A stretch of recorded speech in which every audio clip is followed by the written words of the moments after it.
समुद्र के अंदर हादसा, एक लंबी मौलिक कथा। नीलम ने हमेशा से समुद्र को दूर से देखा था।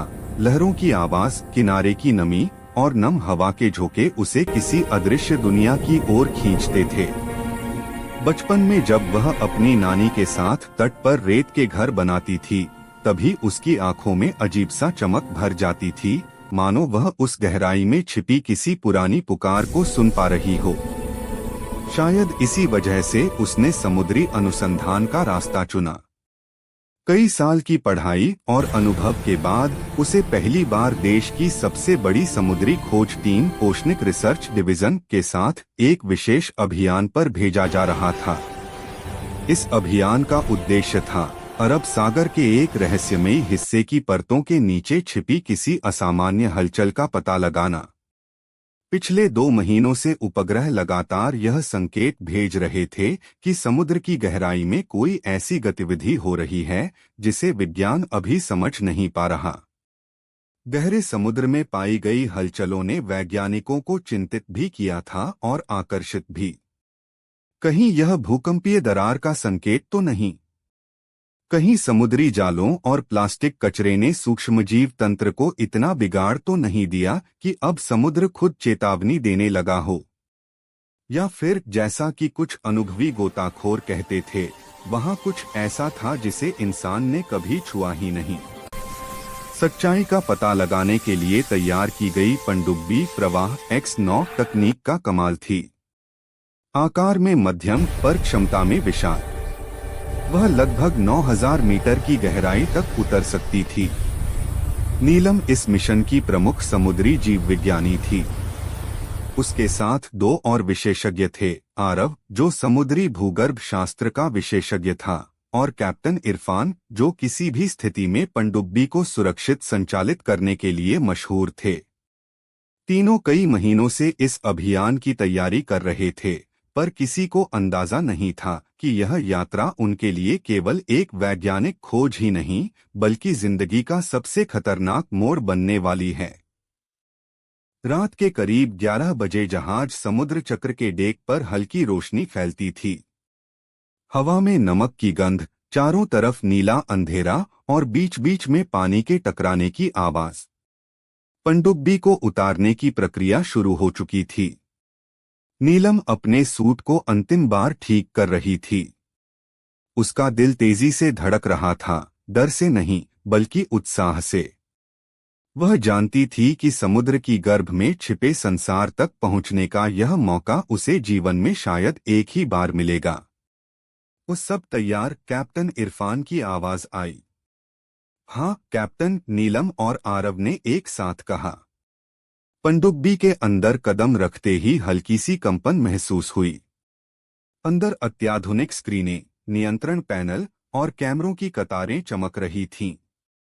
कैप्टन इरफान ने नियंत्रण संभाल लिया। ऊपर मौजूद जहाज के दल ने पनडुब्बी को समुद्र में उतारना शुरू किया। धीरे धीरे पनडुब्बी पानी में डूबने लगी और बाहर का अंधेरा गहरा होता गया। सतह से नीचे आते ही सारी आवाजें मानो बंद हो गईं, सिर्फ पनडुब्बी की धीमी गुनगुनाहट और समुद्र की विशालता का सन्नाटा। 3000 मीटर, आरव ने मॉनिटर देखते हुए कहा। सब कुछ सामान्य। नीलम अपने कैमरों से बाहर का दृश्य देख रही थी। ऊपर की ओर रोशनी धीरे धीरे गायब हो चुकी थी। अब चारों तरफ बस घना अंधेरा था। कभी कभी दूर से किसी बड़ी मछली की आकृति चमकती और तुरंत गुम हो जाती। नीलम को यह जगह हमेशा से खूबसूरत लगती थी, अंधेरा होते हुए भी इतनी जिंदगी से भरी। 5000 मीटर पर पहुंचते ही पनडुब्बी में हल्की सी झटके की कंपन हुई। क्या हुआ? नीलम ने तुरंत पूछा। कुछ नहीं, दाब बढ़ रहा है। इस गहराई पर सामान्य है, कैप्टन ने मुस्कुराकर कहा। पर नीलम को लगा कि कुछ अलग है।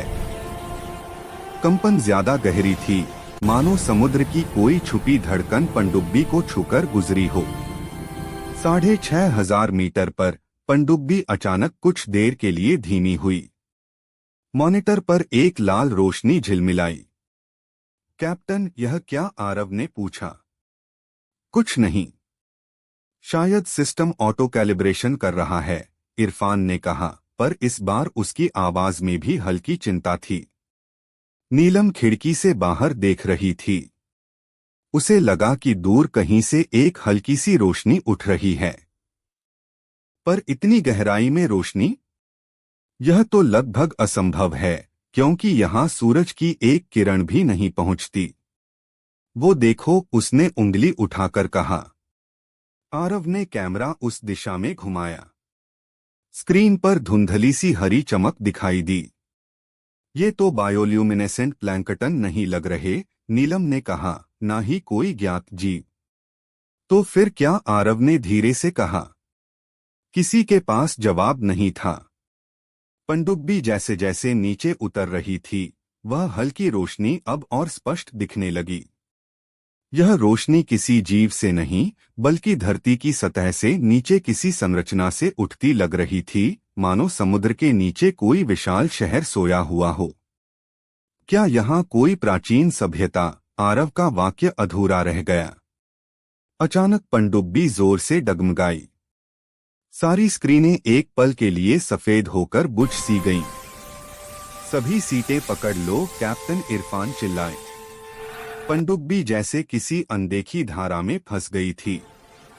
चारों तरफ से पानी का दबाव बढ़ता जा रहा था। आवाजें बढ़ रही थीं। नीलम को लगा कि जैसे समुद्र खुद उन्हें नीचे खींच रहा हो। हम ग्रेविटी शॉक में फंस गए हैं, आरव ने चीखकर कहा। यह संभव नहीं है, कैप्टन ने गुर्राकर कहा, यह प्राकृतिक नहीं। यह किसी चीज की वजह से है। पनडुब्बी तेजी से नीचे धंसने लगी। अचानक एक तेज चमक हुई और सब कुछ शांत। नीलम ने आंखें खोली तो लगा मानो किसी और दुनिया में हो। पनडुब्बी रुकी हुई थी। बाहर अजीब सी रोशनी पानी में नाच रही थी। कोई कंपन नहीं, कोई हलचल नहीं, बस शांत गहरा नीलापन। उसने बाकी दोनों को देखा। आरव बेहोश पड़ा था। कैप्टन इरफान मुश्किल से होश में थे। हम कहाँ हैं? नीलम ने धीमे से पूछा। इरफान ने मॉनिटर देखा और हक्का बक्का रह गया। हम 9000 मीटर से भी नीचे आ चुके हैं।